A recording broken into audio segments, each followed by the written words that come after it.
There's this thing that happens in video games where a new player stumbles into a mechanic that completely breaks the game. Not because they're skilled, but they found something the developers didn't fully account for. A cheat code hiding in plain sight. Being young is that mechanic, and almost nobody treats it like one.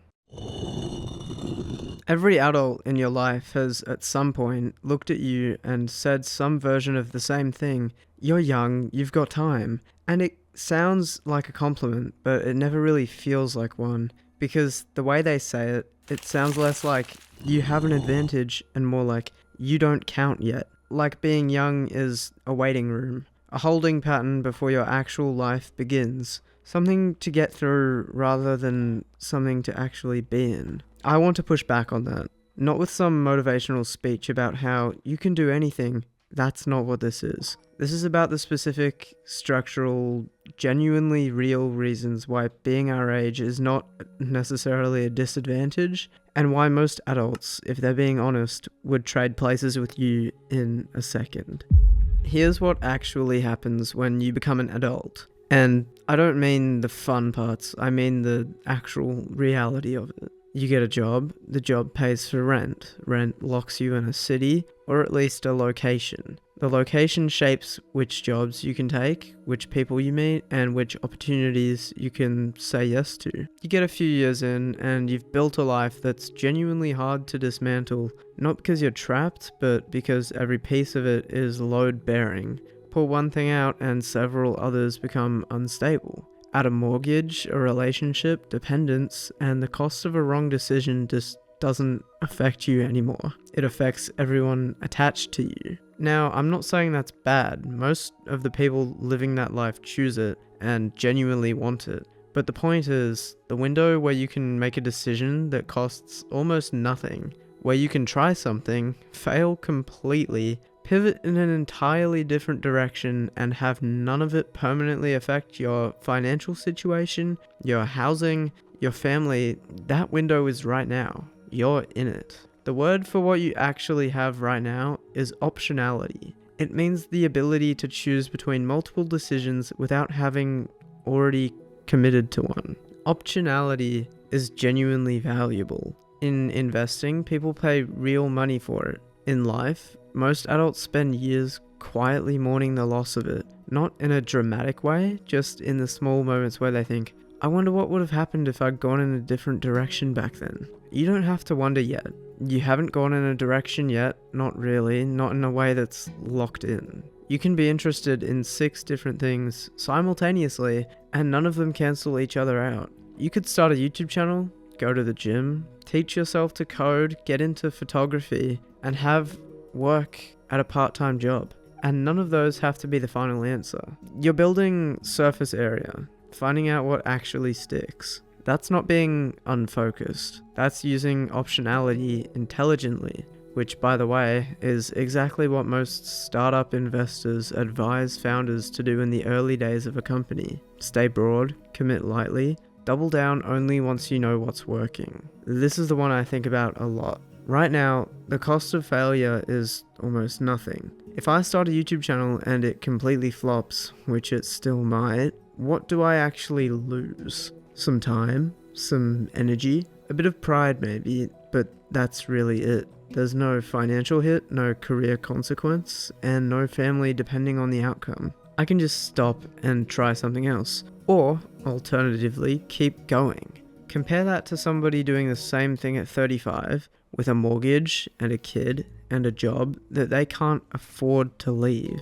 The exact same attempt carries completely different weight. The stakes aren't just higher in terms of outcome, they're higher in terms of what it even costs to try. This is why the "you're young, you have time" thing actually means something real, even if it never sounds like it does when adults say it. They're not being dismissive, they're literally just telling you in the most understated way possible that you're sitting on an asset that they no longer have. The ability to attempt something and have it not work without it mattering much. And that's really rare. And most people don't recognize it as the advantage until it's ultimately already gone. So, if all of that's true, why does it feel so much like the opposite? Why does being young feel like everyone's ahead and you're the only one without a plan? I think there are two things happening. The first is that school is a comparison machine. Every person you know is the same age, doing the same things, being evaluated on the same metrics at the same time.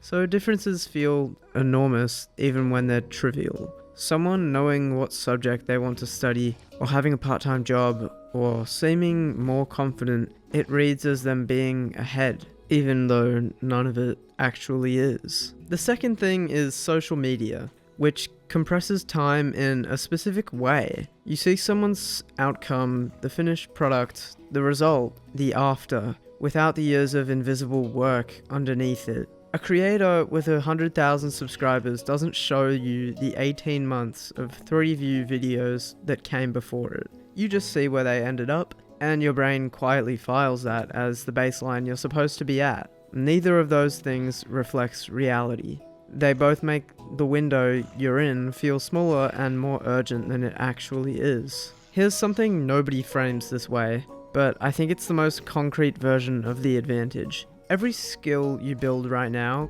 compounds over a longer timeline than it ever will ever again. Starting the gym young and being consistent for 2 years puts you at a base that someone starting at 25 will spend years trying to reach. Starting a creative project and sticking with it gives you a body of work before most people even consider beginning. Learning to manage your own time, your own money, your own habits, doing any of that now means you're doing it without the pressure of adult responsibilities bearing down on you while you figure it out. It's not that you're special, it's that you started earlier in a window where the cost of showing up was low and the runway ahead is long. Compounding needs time to work. You have more of it than anyone older than you. That's just math. The same logic applies to mistakes. A bad habit that you catch and fix at your age costs you about nothing in the long run. The same habit left until 30 has 10 extra years of compounding working against you. The window for cheap course corrections is also right now. I'm not going to tell you to hustle every spare minute or grind relentlessly to some goal. That's not the point.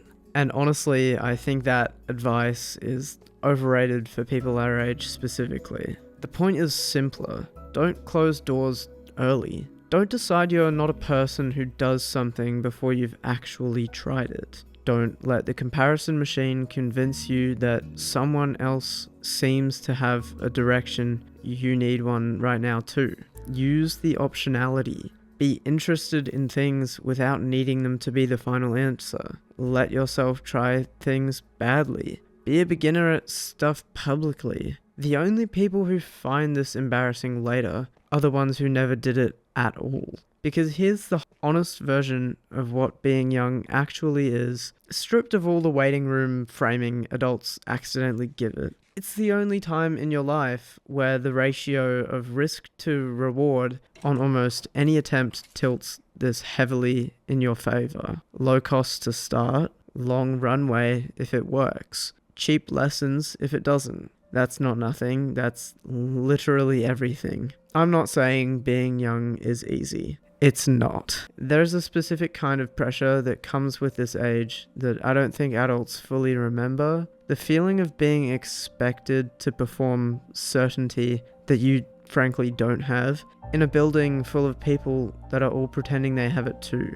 But underneath all of that, the situation is good. Better than it's ever going to be for a long time actually. And I'd rather know that honestly than spend this whole window feeling like I'm behind. You're not behind at all. You're actually early. There's a difference and it matters. This is first draft, still figuring it out from the best possible position to do so.